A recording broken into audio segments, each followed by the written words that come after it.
No one can beat me. Think about that phrase. No one can beat me.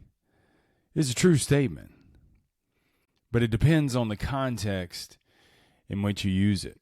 It makes all the difference in the world. See, if you say no one can beat me, and it's based on what you've already done, you're beat because you're stagnated. You've stopped growing. You're looking at your past accomplishments, and you're going to soon be lapped because others are moving forward. However, if you declare that no one can beat me while you're in the midst of action and growth and you're continuously improving, then no one can touch you. Why? Because you're never settling. You're continuing to evolve. You're analyzing, you're adjusting, you're reframing. You take situations and you reframe them again, and you keep going and keep going and keep going. See, let me tell you the trippy thing about it. The no one can beat me. There is no one. It's not. It's all about you. See, you're in constant creation mode. You're adapting to these new situations, these challenges. You're reshaping past outcomes. You're unstoppable, literally, because there is no one.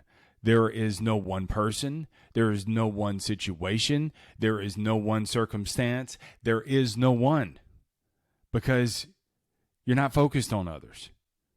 You're just focused on laying the brick. You're focused on what you're doing. Here's where you get out of your game. When you're focused on what others are doing, you get knocked off your game. You lose your rhythm, and you start playing someone else's game instead of playing your own.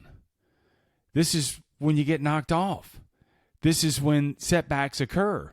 Your narrative begins to change. Instead of your narrative saying, how can I make this better?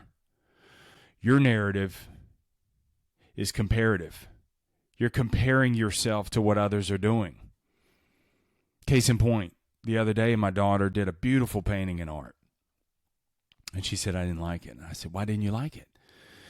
And she said, because I started looking at another students, and they drew a beautiful koi fish, and the way they did the fins and the colors in the fins, they were just so beautiful. And I looked back at mine and I said, I don't like it. And I said, baby, you know what the crazy thing is? The person who drew that koi fish that you admire so much could be looking at your painting in admiration and looking back at theirs saying, I don't like it. It's all about perspective. And when you're comparing it to someone else, you're going to get beat. You're going to get beat. So when you're looking at someone else's work, look at their skills, look at their techniques, look at how they do things as a way of learning, not in comparison. This is about your work. This is your art. This is your personal expression. And if you keep comparing it to someone else is always going to be better than you. Someone else is always going to be brighter than you. Someone else is always going to have other advantages that you don't have because you're comparing. Let me tell you, when you look at someone else's advantages, you lose sight of your own. This is the power of reframing.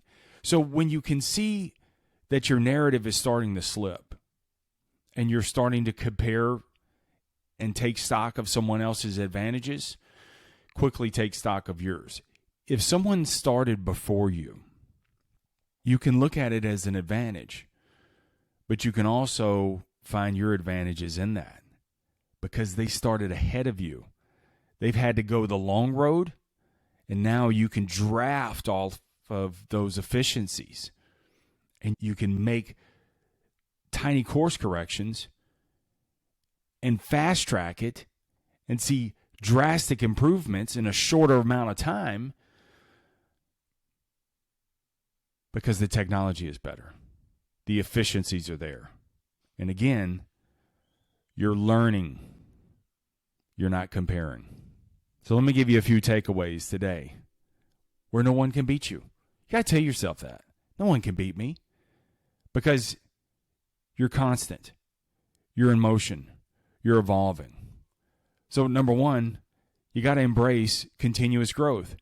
Every single day, man, a better version than you. You have to bring your best work to date. To date. And then tomorrow, new date, better work, constantly improving. So you got to embrace the continuous growth. You're never going to get there. I hope you never get there. It's always about continuously improving. Number two, stay in your lane. You hear people that say that? Marsh, stay in your lane. Stay in your lane. Let me tell you what that means. It means stay focused. Do your work. Understand that no one can beat you because you're constantly improving.